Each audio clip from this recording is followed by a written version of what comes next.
여러분, 인생의 행복은 성적순이 아니라는 말이 있지요. 인생의 성공도 선적순이 아니라는 것입니다. 이것은 뇌과학을 통해서 밝혀졌습니다.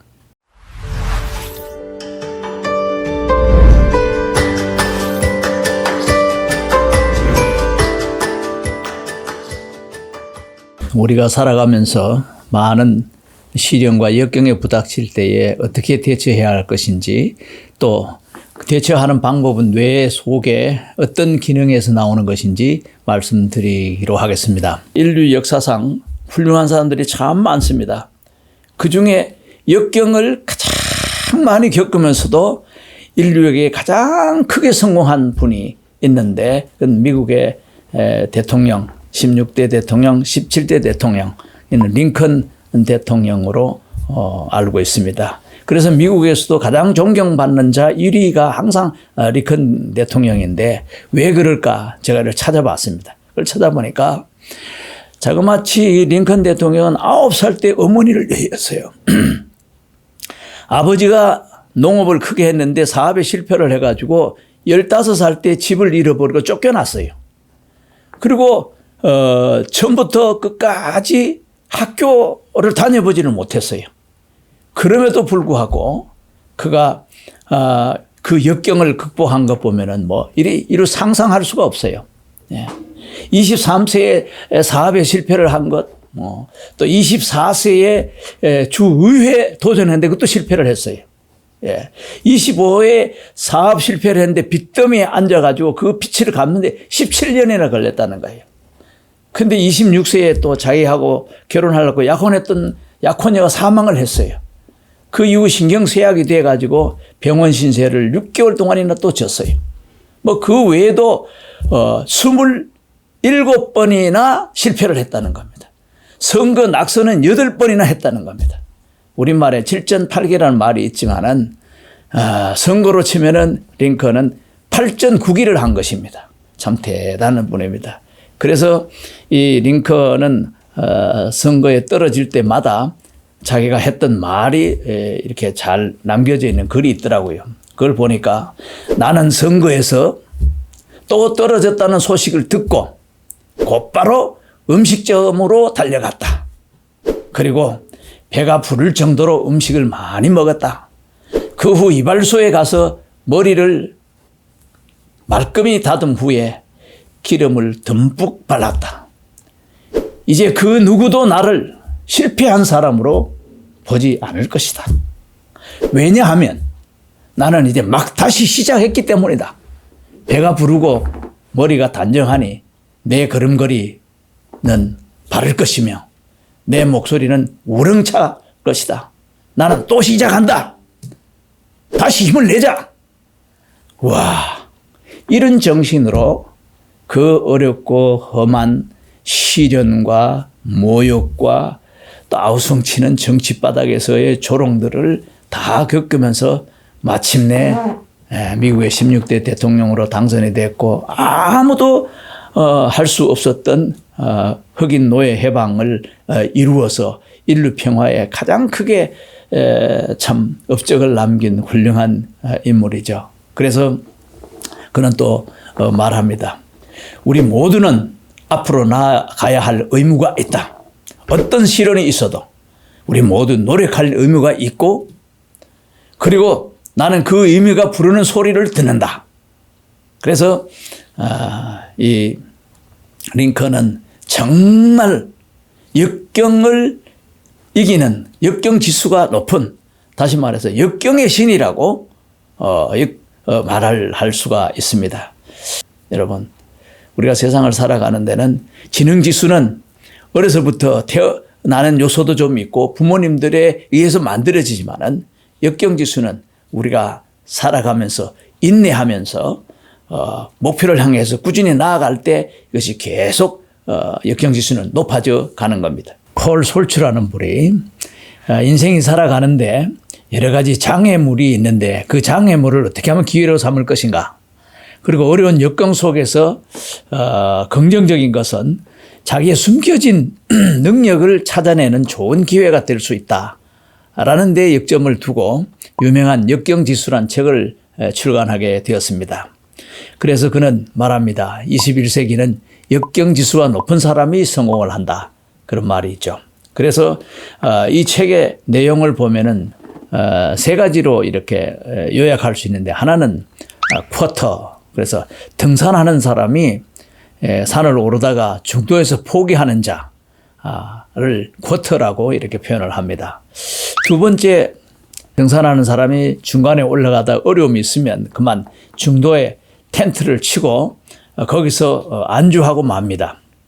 그다음 세 번째는 끝까지 등반해서 목적을 달성하는 것인데, 이것을 클라이머라고 하죠. 여러분은 어느 유형에 속합니까?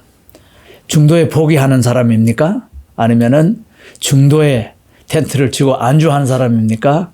아니면 끝까지 등반해서 정상을 오르는 그 기쁨을, 성공의 기쁨을 누리는 그런 유형입니까? 폴 스톨즈 박사가 한 내용을 보니까 역경지수가 높은 사람은 첫 번째, 자신에게 닥친 어떤 역경이나 실패를 다른 사람에게 책임을 돌리거나 비난하지 않는다. 두 번째는 역경이나 실패가 자기 때문에 생겼다고 스스로 비난하거나 비하하지도 않는다. 세 번째는 당면한 어려운 문제를 자신이 해결하고 반드시 해결해 나갈 수 있다는 긍정적인 믿음을 가지고 있는 것으로 그렇게 정의하고 있습니다. 어떤 문제든 다른 사람에게 책임을 돌리지 않고 또 자기 스스로 이거 할 수 없다라는 어떤 그 비하하는 그런 생각 없이 바른 자세로 이것은 내가 극복해야 될 것이다 라고 판단을 하면 뇌는 거기에 대해서 해결할 수 있는 아이디어를 떠오르게 할 수도 있고, 또 그것을 해결할 수 있는 창의적인 생각도 만들어낼 수가 있습니다. 그래서 인간의 뇌는 뜻을 정하고 그것을 하기로 마음먹게 되면은 할 수 있는데, 다만 이것을 단계적으로 올라가야 되기 때문에 천리길도 한 걸음부터, 그래서 작은 경험을 쌓을 필요가 있습니다. 그래서 우리가 군인을 훈련시킬 때에 전쟁을 한 번도 하지 않지만은 군 복무를 3년 혹은 뭐 몇 년씩 이래 할 때에 항상 수시로 가상 훈련을 합니다. 그래서 그 가상 훈련이라는 거는 작은 어려움을 스스로 해결할 수 있는 그런 마음의 자세를 가지고 그것을 역경을 극복하는, 작은 역경을 극복하면은 큰 역경을 극복하듯이 역경 극복에 대한 훈련을 할 필요가 있습니다. 강한 의지를 가지고 강한 목적을 가지고 하게 되면은 그 사람이 생각한 대로 이 시냅스가 작동을 합니다.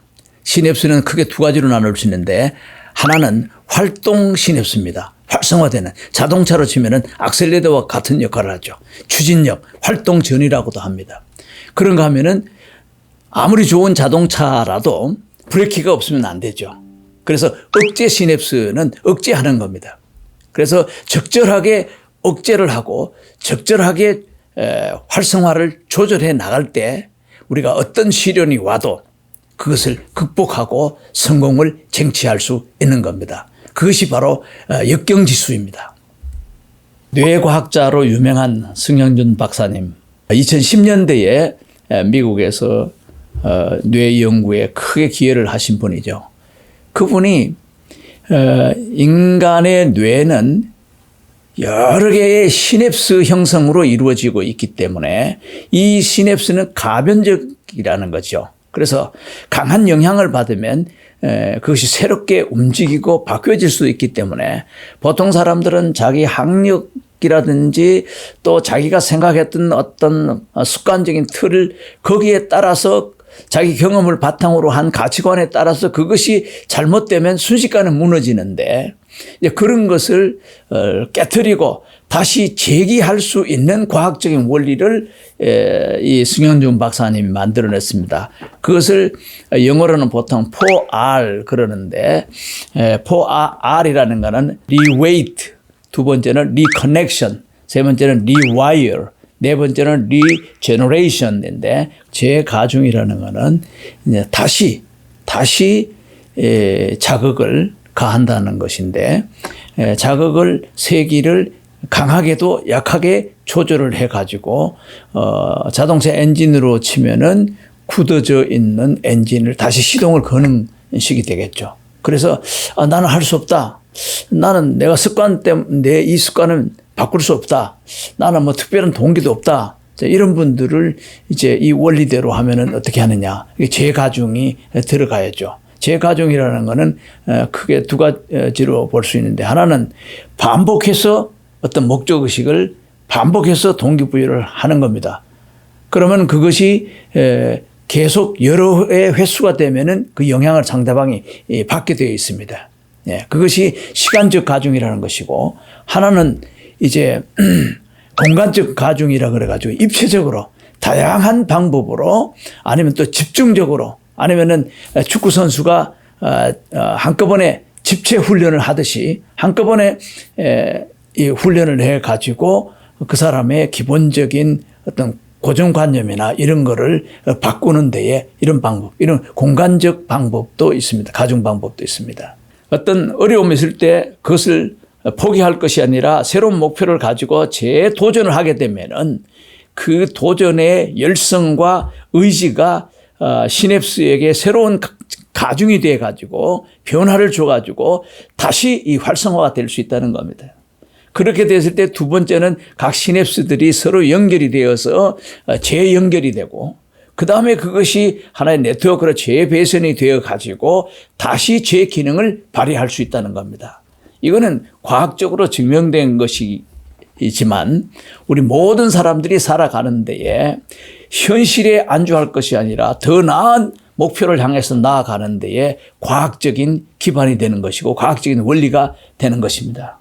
얼마나 중요합니까? 우리가 지능지수가 높은 사람들은 자기가 배우고 공부한 지식에 근거를 해서 문제를 풀기 때문에 좀 이성적이고 합리적이기 때문에 감정적인 변화나 행동에 큰 영향을 주지를 않습니다. 그러나 이제 역경이 처하게 되면은 바로 감정의 영향을 받습니다. 생각의 전환, 감정의 전환 두 가지가 다 필요하는 거예요.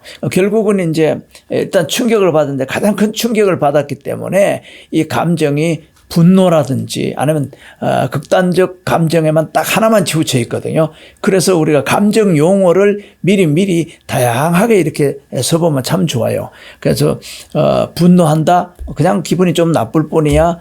그래서 이 기분은 그래도 그 기분이 좀 더럽지만은 견딜만해 한다든지 감정에 대한 용어를 많이 확보해 놓으면은 어떤 충격적인 것이 왔을 때에 감정을 다스리기가 참 수월하죠.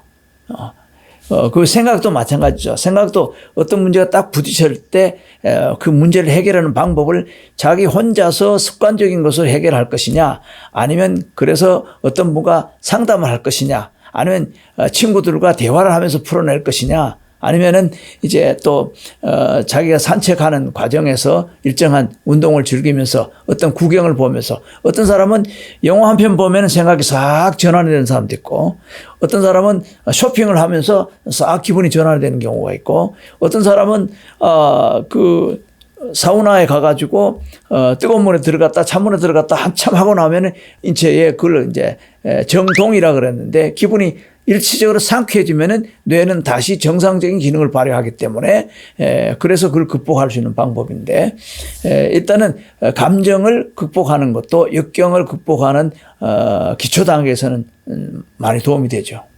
뇌의 전두엽에 보면은 브로드만의 47번인데 그 영역은 인내하는 영역입니다. 인내와 관련된 영역인데 우리가 바른 목표를 가지고 가면은 우리의 시냅스에서 인내하는 기능이 발달합니다. 물론 시냅스는 활성화되는 시냅스도 있고 또 억제하는 시냅스도 있는데 억제하는 시냅스가 우리를 인내하게 할 때에 우리에게 닥친 이 고난과 시련을 통해 가지고 우리의 역경지수가 계속 높아지고 그리고 꾸준히 나아갈 때 우리의 뇌세포는 1000조 개나 되는 이 시냅스는 우리가 목표하는 그것을 향해서 새롭게 네트워크가 만들어지고 마치 월드컵에 히딩크 감독이 와서 우리나라 선수들과 해외에 있는 선수들을 모아가지고 결집시키고 훈련시켜서 이렇게 4강에 오르는 큰 팀을 만들듯이 우리가 정확한 목표를 세우고 또 정확한 의지를 가지면은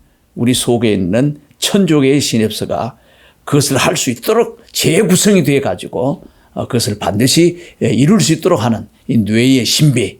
예. 그래서 도전하는 자에게 뇌는 항상 지원하고 포기하지 않는 자에게는 항상 새로운 용기와 새로운 에너지를 제공하는 그런 이 뇌과학의 원리를 또 세바스찬 슨 박사님이 만들어줘서 이것을 잘 활용한다면은 우리는 어떤 시련도 이기고 마침내 우리의 삶에 성공의 깃발을 들 수 있을 것으로 생각합니다. 감사합니다.